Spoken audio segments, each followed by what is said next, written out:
Sa biyaya ng Panginoon, lagi ho mayroong tagumpay. Sa biyaya ng Panginoon ay mayroong laging kasiyahan.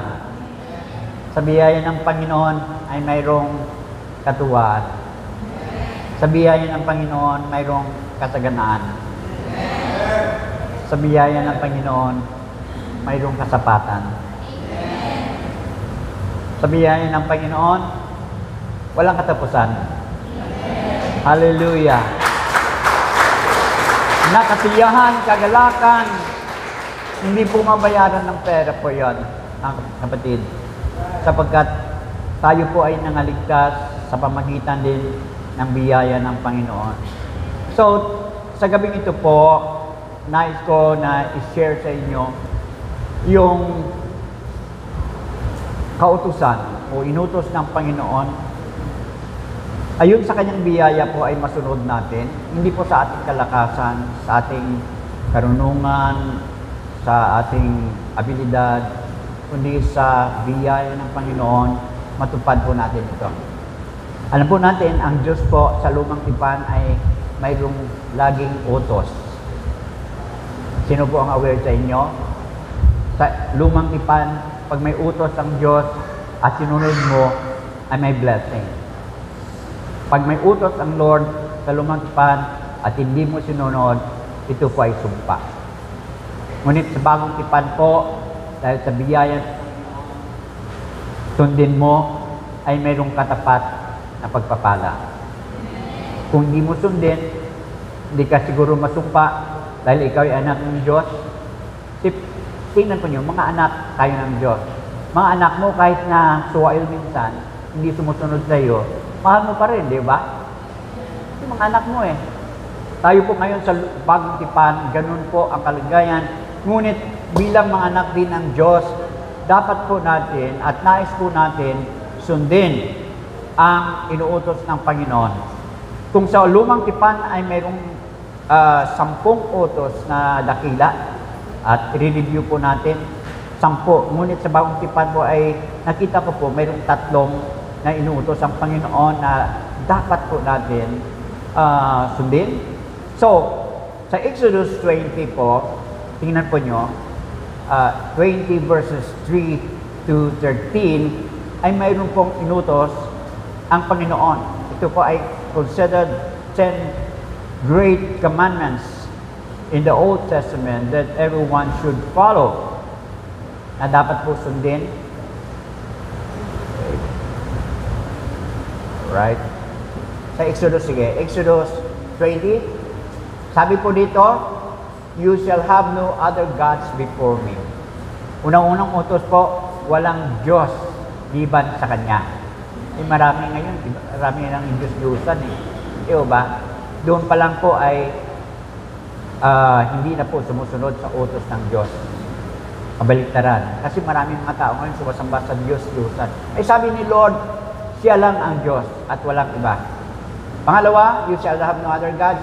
You shall not make for yourself a carved image, any likeness of anything that is in heaven above, or that is on the earth beneath, or under the water, under the earth. So walang image. Sa makaliwanag, you shall not, number 4 muna, walang image. Ay maraming mga tao ngayon na sumasamba sa image eh. Ginuhitan lang, maganda lang. Maganda lang ang pagkahugis ay sinasamba na ng tao, di ba? So doon pa rin, doon pa lang ay marami ng mali mga tao. Pero mga reliyosong mga tao yon, no? Hindi mo naman sabihin na hindi maka-Diyos, no? Sabihin parang mukhang maka-Diyos. Patlo, you shall not make, okay, number 5, you shall not bow down to them nor serve them. Sinasabi, huwag kang lumuhod o sumamba sa Kanya o maglingkod sa Kanya, for I, the Lord your God, I am a jealous God. Okay? Manibugbuin ang Diyos. I'm a jealous God, visiting the iniquity of the fathers upon the children to the 3rd and the 4th generation. Pag sumasamba ka sa Diyos-Diyosan, may sumpa yun. Hindi lang sa iyo. Pangalawa, pangatlo, pang-4 na henerasyon. Sa kaapu-apuhan mo, naabot pa ang sumpa. Kaya tayo mga Christian ay napalaya tayo doon sa pagsamba sa Diyos-Diyosan. Amen? Kasi inutos ng Panginoon. Pangatlo po, 6. Una, but showing mercy to the thousands, to those who love me and keep my commandments. So sa Old Testament po, ang sumusunod sa Panginoon, sabi niya, kahabagan sila. And to those who love Him and keep His commandments. Mayroong pagsunod. Ang sunod po ng utos, number 7, you shall not take the name of the Lord your God in vain. Huwag mong gamitin ang pangalan ni Jesus sa walang kabuluhan. Ay minsan nga, nakipiso lang tayo, ay Diyos ko. Di ba? Mayroong iba pa may iba pang kumpleto Isus, ano yun? Mariusip, Jesus. Hindi ko na alam yun, no? Kalimutan ko na yung mga expression ng tao, no? Sabi, huwag mong gamitin yan. Huwag mong gamitin ang pangalan ng Diyos sa walang kabuluhan. Sunod. Remember the Sabbath day to keep it holy. Ang Sabbath day po, yung pagsamba natin sa Panginoon. Huwag daw nating kalimutan yon. Amen ba? Sa panahon natin ngayon, ito po ang pagsamba natin sa Diyos. Paggabi kayo, Sunday evening service, thank God. Or Sunday morning, praise the Lord. Mayroon tayong isang araw na inilaan para sa remembering the Lord. To keep it holy. Verse 9, ang sunod po, 6 days you shall labor and do all your work. 7 pong araw sa isang linggo, 6, tama ba yun? 7. 6 na araw ang pagtatrabaho. Pero isang araw, sabi ni Lord, 6 days you shall labor and do all your work. Verse 10, but the 7th day is the Sabbath of the Lord your God. In it you shall do no work, nor your son, nor your daughter, nor yung mga relatives mo. Ang marami po nagpapatutuon yan. Kasi dati, busy-busy no? Kahit na libre. Ngayon, God opened the way for us na kahit na sa umaga ay nagtrabaho kayo minsan, pero mayroon akong talagang nag-give up na. Lord, hindi na ako magtrabaho sa linggo, kahit na linggo. Mayroon. Pero kumakain pa rin. Hindi naman nagugutom. Pero dahil po tayo ay busy, kayo mga hard worker, praise the Lord, natutuwa ako sa mga taong hard worker. At binigyan tayo ng Lord ng pagkataon na sa gabi ay makapagsamba, kaya wala tayong lusot. Wala na tayong dahilan na hindi mapagsamba, mga kapatid. Dahil may umaga tayo, may gabi. Okay? Then sunod, make it holy, Sabbath day. Honor your father. Okay? Panglima, honor your father and your mother that you may belong upon the land which the Lord your God is giving. Kaya lang, honor mo, mga magulang mo. Kayong mga kabataan, no? Parang walang respeto sa mga magulang. Okay? Lumaki lang kaunti, nag-aral lang kaunti, ay wala nang kwenta ang mga magulang. Sabi ng Biblia, honor your mother and your father. Okay? Pang-anim, you shall not murder. Huwag kang pumatay. Dati, papatayin mo ang tao para maging murderer ka. Ang sabi ng Biblia sa New Testament, pag tumingin ka lang na masama, na gusto mo nang patayin, pinatay mo na yun. Sarap ng Diyos. Kaya huwag kayong magalit.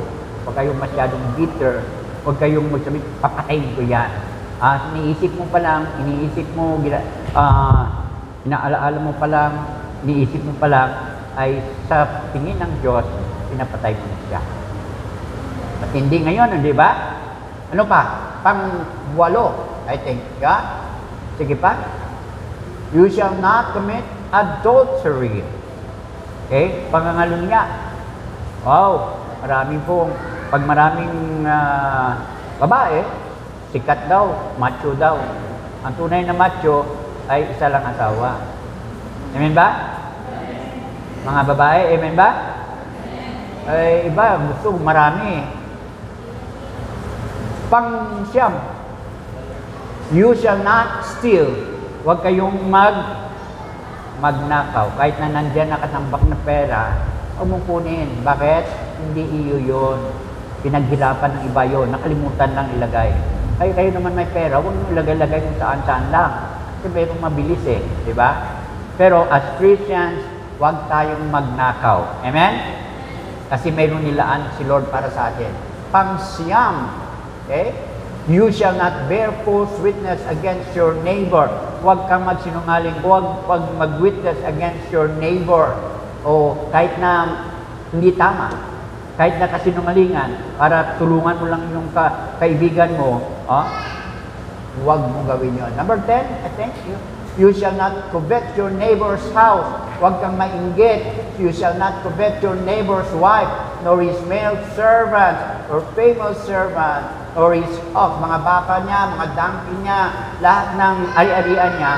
Huwag kang tawag dyan? Mainggit. Kasi nagtrabaho sila kayo mayroon sila mga ari-arian na yun. Huwag kang mainggit. Talo ba? Tama ba? Huwag kang kumuha sa kanila ng mga ari-arian nila. Huwag kang mainggit.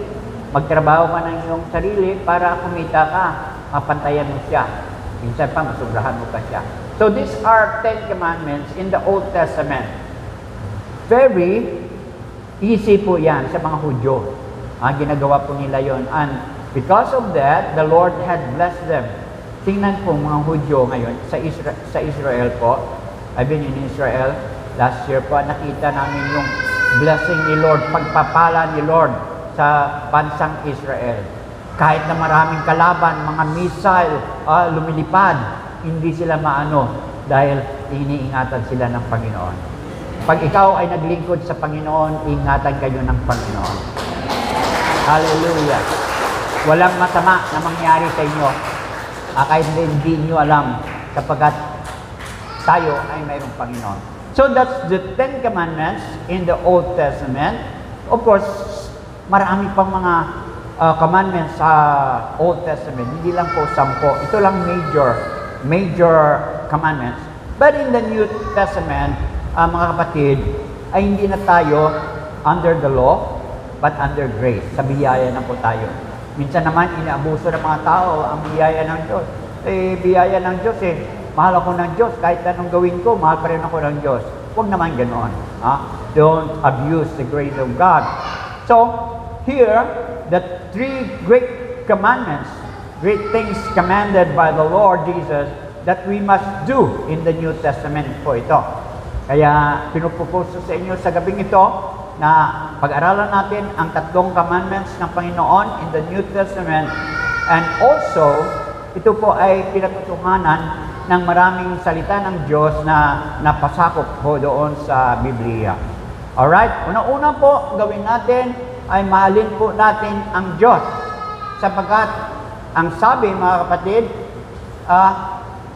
we have to love God. Amen? Bakit nandito tayo? Kasi nais natin na mahalin ang Diyos.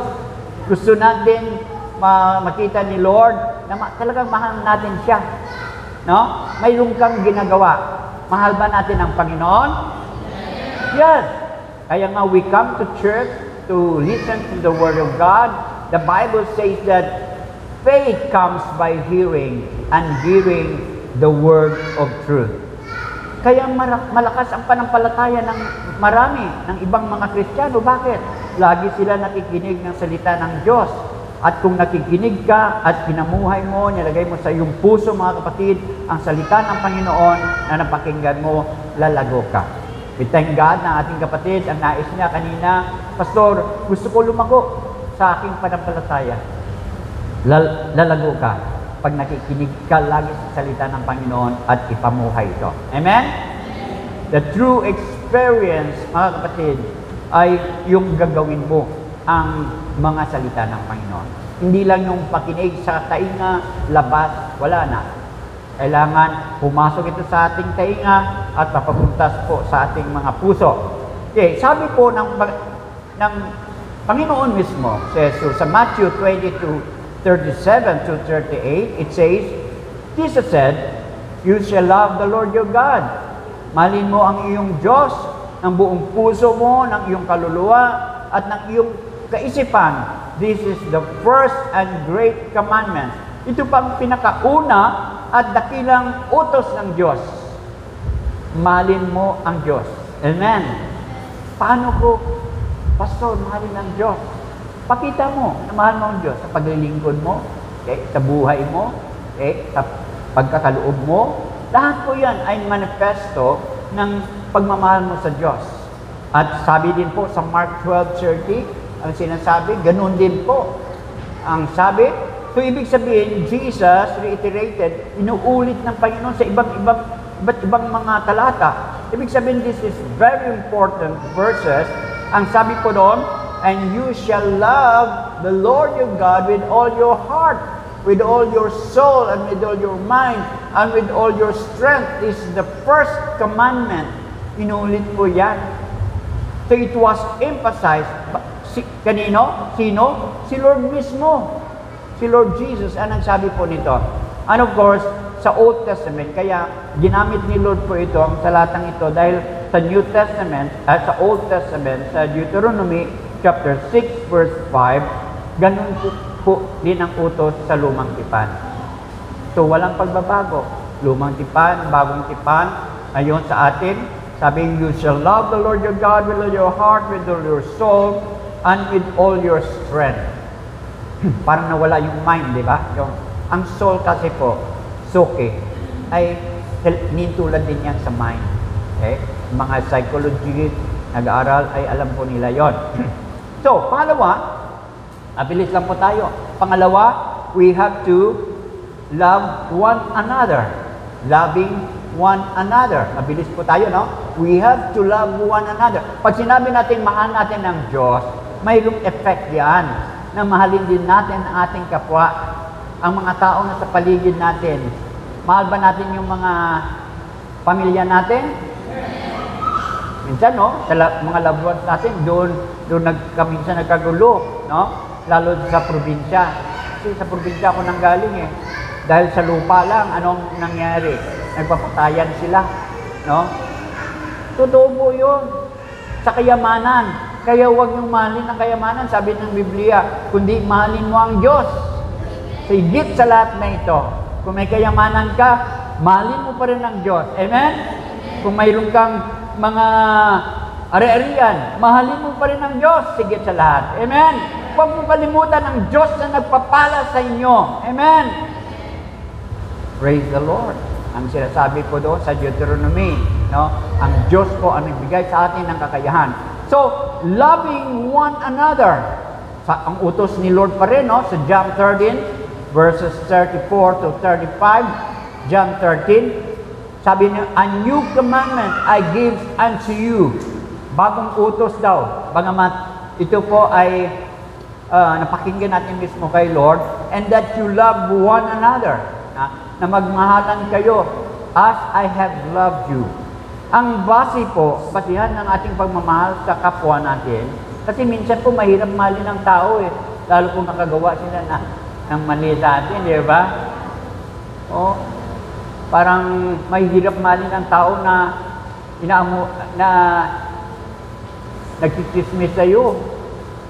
Mahirap mahalin ng taong nagbabakbite sa'yo. O, tapos ang pagiging sa kaibigan mo, yun, binabakbite ganyan. Paano mahalin yun? No? Sabi ni Lord, magmahalan kayo sa bawat isa dahil gaya ng pagmamahal ko sa inyo.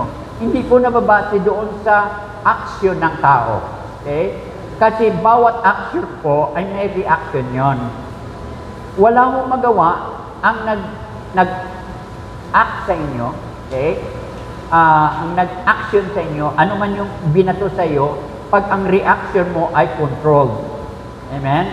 Walang magawa yon. Pero pag nag-react ka, doon ka nagkakamali minsan. So, pantayin nyo yung reaction.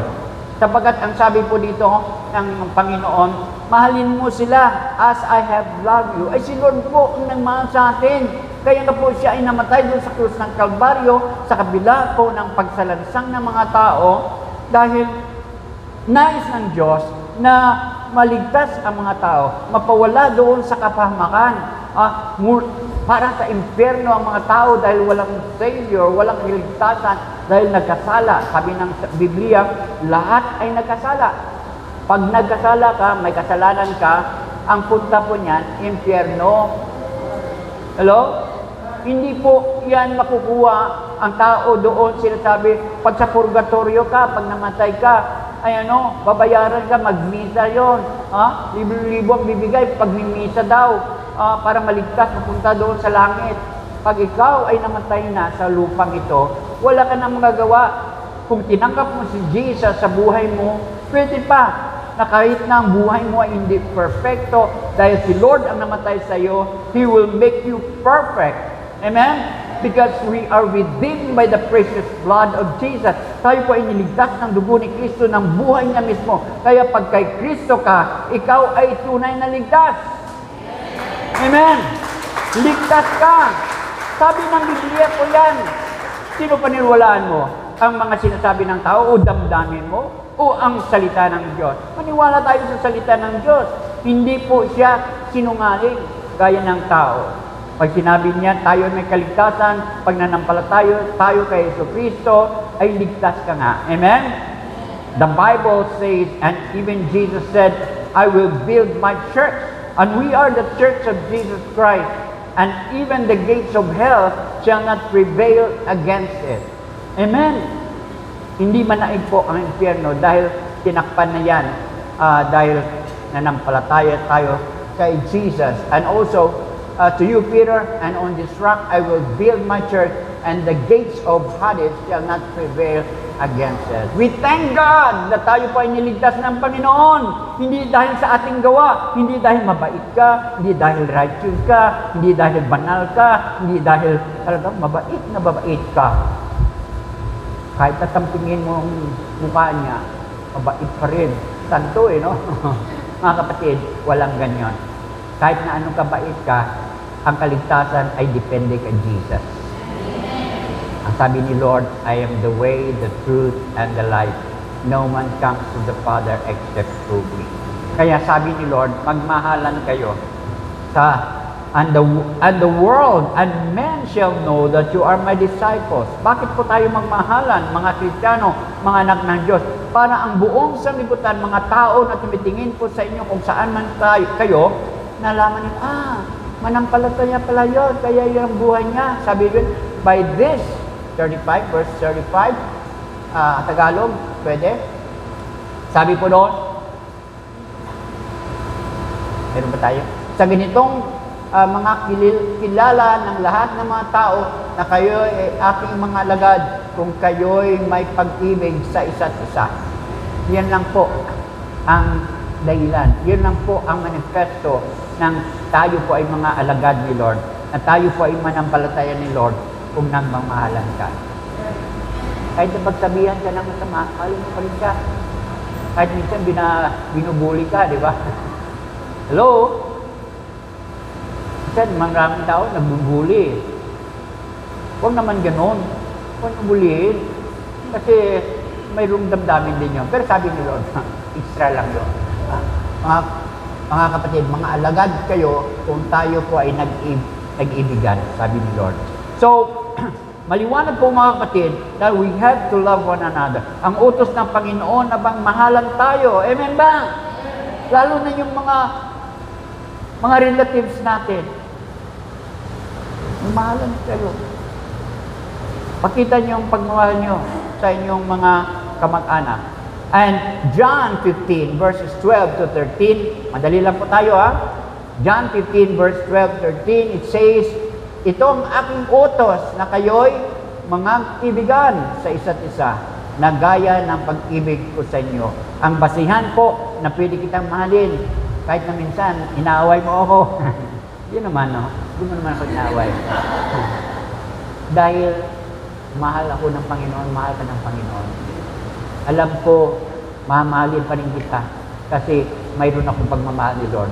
Pag wala akong pagmamahal ni Lord, hindi kita pwedeng ibigin kasi may ginawa kang mali. Pero dahil sa ginawa ni Lord sa akin, mahalin pa rin kita. Paano ako magbigay sa iyo ng pera kung wala akong pera? Kailangan may pera ako para ibigay sa iyo. Mamahalin kita dahil may pag-ibig ako ni Kristo. Kaya may pag-ibig ni Kristo, mahalin ka niya. Ayaw laging nagbubuli mo. Magmahalan pa rin tayo. Magmahalan pa rin tayo. Amen ba? Biro lang yun. yung nagbubulian minsan. Mahalin natin ang bawat isa. Minsan nag-joke tayo, no? Kahit na minsan totoo. Pero totoo yon. May kaibigan ako kasi, I tell you, brother and sister, he is my best friend. Kasi, nung umalis ko siya papuntang Amerika, nung nag-work kami sa ministry, hindi po kami mag-agree lagi sa idea niya. Nagsasagutan kami, mataas ang boses. Pero maya, kaibigan ko pa rin. Kasi gut level na. Parang ibig sabihin po ng gut level sa psychology ay hindi na niya pinapansin kung ano ang mga sinasabi sa'yo, binabato sa'yo. Dahil, okay, alam mo yun friend mo na siya Mayroong mga tao kasi nabibitter pa pag nakarinig ng masamang salita, no? Nagtampo siya, ganon. Wag! Pag may gut level ka na, kahit na anong sabihin, accepted mo yon. Tapos maya-maya, bati naman kayo. Nag-embrace pa kayo. No? Wala na ang bitterness. Yun po ang tunay na magkaibigan. Ang tunay na kaibigan ay nasubukan po sa matinding mga sitwasyon sa buhay. Amen! Maraming mga kaibigan pag umalis, wala na. Pinagpala na. Pero yung kaibigan mo dito, mga kapatid, kahit nga pag umuwi ko yon, dumadaan ko dito sa Cavite sa akin. Wow! Talaga po, yun ang tunay na kaibigan. Kaya masusubukan ng tunay na kaibigan. Sabi na ng kapatid, naalala ko yan, sabi niya, Pastor, marami akong kaibigan dati, pero nanlugi yung business ko. Wala na akong kaibigan. Totoo po yun. Mga tao ay tumitingin minsan. Pero ang tunay na kaibigan, anuman iyong kalagayan, kaibigan pa rin yan. Amen? Ano ang ibig sabihin, mga kapatid? Si Lord po, ang tingin niya sa atin, hindi lamang mga anak, kundi tayo ay mga kaibigan niya. Na kahit na nung hindi tayo faithful sa Kanya, hindi tayo naging tapat sa Diyos, mahal pa rin tayo ni Lord as His friend, as His child. Hallelujah. Kaya hindi po natin makumpara ang pagmamahal ng Diyos sa atin. Kaya ang sabi po dito, you have to love one another. 1 John 3:16, hindi lamang John 3:16, for God so loved the world. Sa unang Juan po, 3:16, ay sinasabi, by this we know, because He laid down His life for us, and also ought to lay down our lives for the brethren. Kung si Jesus po daw ay nagbigay ng Kanyang buhay para sa atin, tayo rin ay dapat ipakaloob natin ang ating buhay sa mga kapatiran natin. Sino sa inyo magbigay ng buhay nyo sa kapatiran? Pero kung tunay siya na kaibigan, kahit na sa danger siya, pwede mo ibigay ang buhay mo. Amen ba? Amen. Saluin mo siya. Ibig sabihin, pwede mo ipakaloob ang iyong buhay kahit nasa danger. Bakit? Kaibigan mo siya Yun ang tunay na kaibigan. Amen? Naalala ko tuloy, sabi ng lalaki, mahal na mahal kita. Pinatid niya nung gabi sa bahay, madilim. Tapos biglang may aso na malaki, humarap sa kanya. Ano ang alam mo ninyo? Kahit nung sinabi niyang mahal na mahal, nung nakita ang malaking aso, takbo siya, iniwan yung babae. Yun ba pagmamahal? Hindi. Kaya mga kapatid, ang tunay na pagmamahal ay kung sa Ilonggo yan, may isog ka, matapang ka para sa iyong kaibigan. Si Lord po ay naging matapang para sa atin. Ginata niya, nagbata siya doon sa krus ng Kalbaryo. Hinarap niya ang hirap alang-alang sa iyo. Alang-alang sa iyo, sapagat mahal ka ng Panginoon. Hallelujah. Pangatlo po, mga kapatid, as ito na tayo magtatapos, loving Jesus mandate to make disciples. Mahalin natin ang utos ng Panginoon. Kung minahal natin ang Diyos at bawat isa sa atin, lalong mahalin natin ang utos ng Panginoon. Alam niyo, bago siya po umakyat sa langit, namatay na siya at nabuhay siya, bago siya umakyat sa langit, sinabi niya sa mga disciples na sila po ay na dapat sila ay magmahalan at sundin ang utos ng Panginoon to go into all the world and preach the gospel. Kaya po, personally po, dati pong tingin ko papunta sa abroad, papunta sa ibang bansa, ay napakalayo po. Kasi parang imposible. Lord, utos mo, humayo kami. Ang sabi po dito sa Matthew 28:19, sa Tagalog, Matthew 28:19, dahil dito, magsiayon kayo at gawin ninyo ang mga alagad, ang lahat ng mga bansa, na sila'y inyong bautismuhan sa pangalan ng Ama at ng Anak at ng Espiritu. So, ito po ay utos ng Panginoon. Ngunit sa verse 18, sinabi ni Lord, ng lahat ng kapangyarihan ay binigay na po sa atin bilang mga Kristiyano, mga manampalataya, from heaven. Okay? Lahat ng kapangyarihan sa langit at sa lupa ay binigay na sa atin. Ano po ang kapangyarihan? Ibig sabihin po, mayroong influence ka. May mga tao ka. Mabigyan mo sila, ma-lead mo sila kasi sila ay sumusunod sa iyo. May leadership ka. Katulad presidente ng company, may mga tao yan at sumusunod yun kung anong utos. Diba? Kayo ng mga employees, pag anong sinabi ng presidente, pag sinabi ng mga opisyalis, susunod ka dahil you are under their influence. So same thing with us. Binigyan tayo ng Panginoon ng authority to influence other people. Not only in your place, maybe in other places where you have the authority. Kaya ang sabi ni Lord, all authority has been given to me in heaven and earth. Verse 20, teaching them to observe all things that I have commanded you.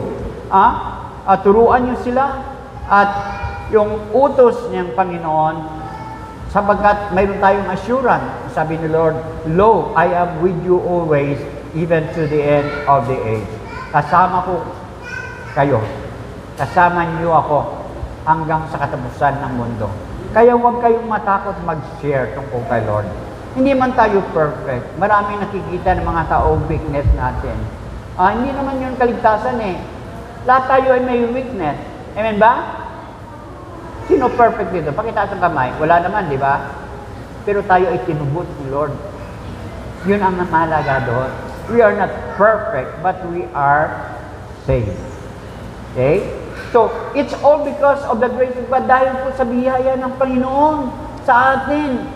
Yun po ang kalagahan ng biyaya ng Panginoon. So here, brothers and sisters, the Lord had given us the promise, sabi sa Acts chapter 1 verse 8, magawa natin ito na magbahagi sa mga tao, mag-invite ng mga tao na tumanggap kay Jesus. Bakit? Kasi binigyan tayo ng kapangyarihan ng Diyos. Datapot at tanggapin ninyo ang kapangyarihan pagdating sa inyo ng Espiritu Santo at kayo'y magiging saksi ko sa Jerusalem, sa Judea, sa Samaria, and hanggang tapos-tapusan ng mundo. Kung saan ka dadalhin ng Panginoon, ay pwede kang mangaral, pwede kang mag-share ngayon, mga kapatid. Yun po ang utos ng Panginoon. Yun po ang dakilang mandate ng Panginoon sa atin. Sana po, dalangin ko na bawat isa sa inyo, bawat isa sa atin ay magdala, mag-share ng salita ng Panginoon. May mga tracts tayo, babasahin dyan. Kung hindi man, ma-invite kayo sa mga tao. Punta tayo sa pagsamba sa Panginoon at marinig ninyo ang mabuting balita. So, sabi ni Lord dito sa katapusan, John 1 verse 15. Sa umpisa pa lang ng buwan ay sabi ni Lord, if you love me, pinatutuanan siya ni Juan at sumigaw. Sabi, ito yung aking sinasabi, ang pumarito na sapagkat siya'y una sa akin. Of course, si Juan po yun, sinasabi ni Juan na sumunod tayo kay Jesus. I think, hanapin mo, if you love me, keep my commandments. Pag mahal ninyo ako, sabi ni Lord, I think chapter 14. Then 21 as well. 15 muna. Napakaliwanag, simple lang, sabi ni Lord, kung talagang nyo'y iniibig, ay tutuparin ninyo ang aking mga utos. Ang utos ni Lord na magbahagi tayo sa salita ng Panginoon. Imbitahan natin sila.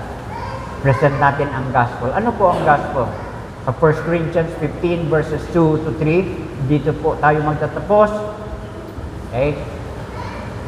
Dahil nais po natin na sundin ang utos ng Panginoon, ito po ay pagpakita na mahal natin siya. If you love me, sabi ni Lord, keep my commandments. John 14 verse 21, dito muna. Sabi po, ito po ang gospel. Kayo ay magtiyaga, ingatan ang salitang ipinangaral ko sa inyo, maliban na kung kayo'y nagsipanampalataya ng walang kabuluhan. Verse 3. Sabi, ito po, sapagkat binigay ko sa inyo ang una sa lahat, ang aking naman tinanggap na si Kristo ay namatay dahil sa ating mga kasalanan ayon sa mga kasulatan. Okay? Sa siya'y inilibing at siya'y muling binuhay ng ikatlong araw ayon sa mga kasulatan. Yun po ang gospel. Yun pang ipapangaral natin na si Jesus po ay namatay doon sa krus ng Kalbaryo at siya inilibing. Pagkatapos ng 3 araw, siya ay nabuhay. Anong ibig sabihin yun? Ay pag-asa ka.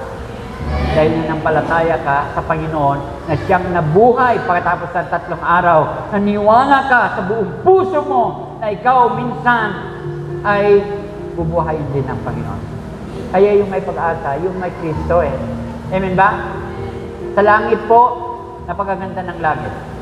Pag binabasa nyo ang pahayag, chapter 21, 22, napakaganda ng langit. Ang mga pumupunta daw dito, doon, ayon sa testimony po nila, yung namatay na, tapos nakarating sa langit, tapos binalik sa mundo, sabi ng anghel daw, bumalik ka muna doon, mayroon ka pang gawain, mangaral ka ng salita ng Panginoon sa iyong mga kaibigan, sa iyong mga kasamahan sa bahay. Sabi nila, ayaw ko lang bumalik sa mundo. Yung mga testimony nila, kasi napakasaya daw sa langit. Gusto niyo yung sa langit? Hello? Napakasaya sa langit. Amen? Sipin mo yon, ang dadaanan mo, puro ginto. Dito nagagawan tayo ng ginto, doon dinadaanan lang ang ginto. Mga perlas, mga diamante, lahat yon sa langit. Pero bawal ang magnanakaw doon. Kaya walang magnanakaw na darating sa langit, pupunta sa langit eh. Baka nakawin yung ginto. Pero alam mo ba, yun po ang langit. At tayo po mga anak ng Diyos na tumangkad kay Jesus ay patungong langit. That's assured in the Scripture. Amen? Sino gusto pupunta sa langit? Amen! Lahat tayo. Pangalawang tanong, sino gusto mauna sa langit? Wala. Sabi ko na eh, gusto sa langit, wala namang gusto mauna. Pero, siyempre, nalulungkot tayo. Mayroong kapatiran tayo dito sa Pina. Yung konsyal, Mike, ay lagi po dito yan. Pag-election at kumatayo dito, ay kinuha na ng Panginoon. The longest that I ride with him, going to GMA, sa sasakyan, usap kami ng usap, hanggang makabalik kami. Malayo naman GMA. That was the last time. Of course, nung siya ay masakit sa Cavite Medical, pinalangin namin siya. At karoon ng kalakasan. Of course, that is life. Yun na ang buhay niya. Darating din tayo sa ganyang kalagayan. Amen? Kung tayo masabi na hindi tayo makaranas, no? Lahat tayo makaranas. Nauna lang siya. Susunod tayo. Amen ba? Pero ang maganda kalagahan, mayroong Kristo tayo sa ating puso. Na magdala sa atin kung paano siya nabuhay, mabubuhay din tayo at makasama tayo sa Kanya. Amen? Amen. Palapakan po natin si Lord sa kanyang pangalan. Hallelujah. Kaya mag-ibigan tayo. Ibigin natin ng Diyos, mag-ibigan tayo, ibigin po natin ang utos ng Panginoon to share, influence, use your influence to bring people to the kingdom of the Lord. Amen. Lahat po tayo ay binigyan ng Panginoon ng karapatan na mangaral, mag-share ng salita naman. Salamat po, Panginoon, sa iyong salita. Tunay nagbigyan niyo kami ng tunay na kapayapaan, kagalakan, kasiyahan, Panginoon. Nalaman namin yung tunay na kaligtasan. Hindi sa pamagitan ng anuman, hindi namin mabili ang kaligtasan.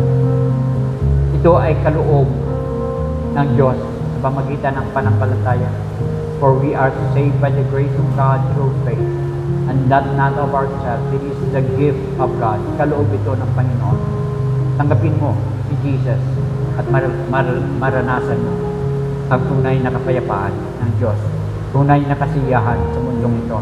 sa buhay mo pag may Kristo ka sa iyong buhay. Tanggapin mo si Jesus. Sabihin mo lang ganito, maiksing panalangin.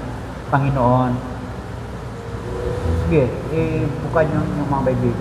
Panginoon, tinatanggap kita bilang Panginoon at tagapagligtas ng aking buhay.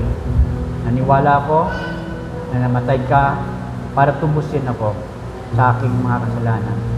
Nais kita, Panginoon, na sundin mula sa araw na ito hanggang sa araw na yan na babalik ako sa iyo. Lord, salamat po sa ang aking pangalan ay sinulat na sa aklat ng buhay. Salamat, Panginoon, sa iyong pagmamahal sa akin. Ngayon, alam ko, Panginoon, na sinulat mo ng aking pangalan sa aklat ng buhay. Na ako ay maging handa kung kunin mo ako, Panginoon, sa araw na iyon. Salamat, Panginoon, pag-asa sa iyo, sa kasaganaan, kapayapaan, at kagalingan. Lord, I commit to you ang aking buhay sa gabi nito. Sa pangalan ni Jesus. Amen. Ipinalangin nyo ang maiksing panalangin nyo. Tinanggap nyo si Jesus. Panalangin ko kayo. Nabigyan kayo ng Panginoon ng direction. Pagsunod ninyo sa kalooban ng Panginoon, gabayan nyo ng Espiritu ng Diyos. Masunod ninyo ang kalooban ni Lord. Hallelujah. Mahalin natin ang Diyos higit sa lahat. Pagmahalan tayo at mahalin natin ang utos ng Panginoon si Kristo to go into the world and preach the gospel. Father, I pray for those who receive you as their Lord and Savior tonight. Bigyan niyo sila, Panginoon, ng tunay na kapayapaan, kagalingan, Lord, kaligtasan, Panginoon. Dahil kumilala sila, nalangin sila, Panginoon, sa pagtanggap sa iyo. Ingatan mo sila, Panginoon. I commit them to you right now. In Jesus' name, amen and amen. Hallelujah. Pastor Mon,